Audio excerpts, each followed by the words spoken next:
میرے ارمان کسی کو نظر نہیں آتے۔ میں نے دل میں فیصلہ کیا کہ اس مسئلے کو نظر انداز نہیں کروں گی۔ اس بار میں سلیم سے بات کروں گی اور صاف صاف کہوں گی کہ یہ بل میرے لیے ایک ناقابل برداشت بوجھ ہے، لیکن اندر کہیں خوف بھی تھا۔ کیا وہ میری بات سنے گا؟ کیا وہ اضافی پیسے دینے پر راضی ہوگا، یا پھر میں اسی طرح اپنی خواہشوں کو قربان کرتی رہوں گی؟ یہ لڑائی اب ضروری تھی۔ گیس کے بل نے میرے اندر وہ آگ جلا دی جو ہر خاموش قربانی کے ساتھ سلگتی رہتی، اور اب یہ آگ بجھانے کا وقت آ گیا تھا۔ شوہر جتنا بھی اچھا ہوتا تو وہ شوہر ہی ہے نا۔ اگر میرا شوہر میری ہر بات مانتا ہے تو وہ اپنی باتیں بھی تو منواتا ہے۔ ایسا نہیں تھا کہ وہ اپنی باتیں نہیں منواتا تھا۔ وہ مجھے ایک دفعہ پیسے دے دیتا تو دوبارہ مجھے کہتا کہ پیسوں کا مطالبہ نہیں کرنا۔ وہ میری ہر ضرورت کا خیال رکھتا تھا، اس لیے الگ سے مجھے جیب خرچ نہیں دیتا تھا۔ گھر میں کھانا میری مرضی کا پکتا، میرا جب دل کرتا وہ مجھے باہر لے جاتا، میرے کپڑے، میرے جوتے، ہر چیز کا خیال کرتا۔ ایسے میں اس سے مطالبہ کر بھی نہیں سکتی تھی۔ یہ سب تو اپنی جگہ تھا، اور ایک دن میری ہمسائی نے میرے دل میں وہم ڈال دیا۔ کہنے لگی کہ تمہارے شوہر کو میں نے کسی اور عورت کے ساتھ دیکھا ہے۔ میں حیران رہ گئی۔ میں نے کہا کہ کیا مطلب؟ اس نے کہا کہ ہاں، رکشے سے اتر رہا تھا اور کسی عورت کے ساتھ۔ میں نے کہا کہ رکشے سے اتر رہا تھا تو اس کا مطلب یہ ہے کہ وہ عورت میرے شوہر کے ساتھ تھی۔ الگ الگ سواریاں تھوڑی بیٹھتی ہیں۔ اس نے بار بار میرے دماغ میں یہ بات ڈالنی شروع کر دی۔ میں نے کہا کہ میرا شوہر تو بہت اچھا ہے۔ کہنے لگی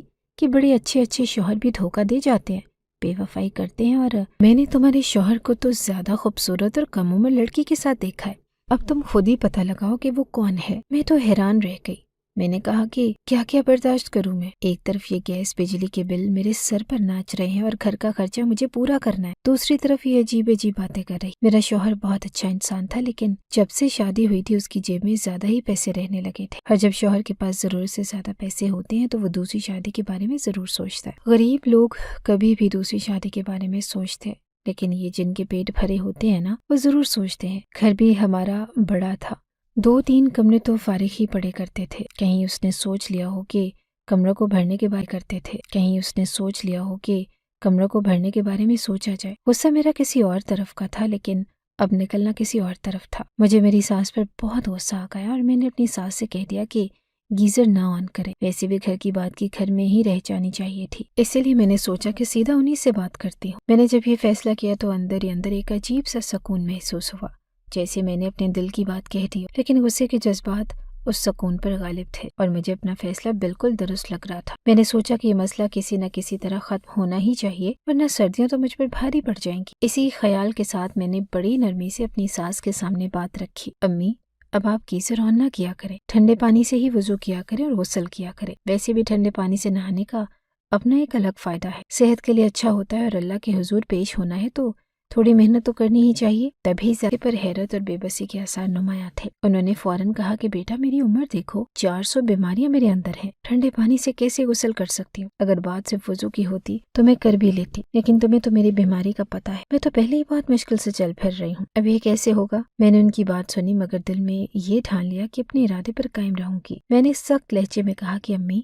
آپ کو بھی تو احساس ہونا چاہیے، اگر اتنے زیادہ بل آئیں گے تو کون پورا کرے گا؟ آپ کو پتہ ہے کہ آج کل گیس کے بل کس قدر زیادہ ہوتے ہیں۔ اگر لاکھوں روپے کا بل آ گیا تو کون دے گا؟ اور اگر یہ گیس کا میٹر ہی ہٹا دیا گیا تو پھر گیس کہاں سے آئے گی؟ ایسے میں تو لوگ بوتلوں میں گیس خرید کر استعمال کرتے ہیں، جو مزید مہنگی ہوتی ہے۔ سردیاں ابھی شروع ہوئی ہیں اور پوری سردیاں گزرنی ہیں، آپ بھی میری مجبوری کو سمجھنے کی کوشش کریں۔ میری باتوں سے ان کی بے بسی مزید گہری ہو گئی۔ وہ بار بار کہنے لگی کہ ایسا نہیں ہو سکتا، کوشش کریں۔ میری باتوں سے ان کی بے بسی مزید گہری ہو گئی۔ وہ بار بار کہنے لگی کہ ایسا نہیں ہو سکتا، میں یہ نہیں کر سکتی، ٹھنڈے پانی سے نہانا میرے بس کی بات نہیں۔ لیکن میں نے بھی طے کر لیا کہ کوئی بات نہ مانو گی۔ میں نے 2 ٹوک انداز میں کہا کہ امی، جو میں نے کہہ دیا سو کہہ دیا، اگر آپ نے اب گیزر آن کیا تو مجھ سے برا کوئی نہیں ہوگا، اور اگر آپ نے میرے منع کرنے کے باوجود چولہے پہ پانی گرم کرنے کی کوشش کی تو میں گیزر کا کنیکشن نہیں کٹوا دوں گی۔ انہوں نے بے یقینی کے عالم میں میری طرف دیکھا۔ مجھے لگا جیسے وہ کسی آخری امید کے سہارے سلیم سے بات کرنے کا سوچ رہی ہوں۔ میں نے فوراً ان کی سوچ پر پانی پھیرتے ہوئے کہا، اور خبردار، بات آپ نے اگر سلیم کو بتائی تو پھر جو ہوگا آپ جانتی ہیں، میں بھی اس گھر میں ہوں اور آپ بھی۔ بہتر یہی ہے کہ آپ میرے کہنے پر عمل کریں اور سلیم کے سامنے یہ بات نہ لائیں۔ میرے لہجے کی سختی نے انہیں خاموش کر دیا۔ وہ ایک لمحے کے لیے کچھ بول نہ سکی، جیسے ان کے پاس کہنے کے لیے کچھ رہ ہی نہ گیا ہو۔ بے چینی بھی سر اٹھا رہی تھی۔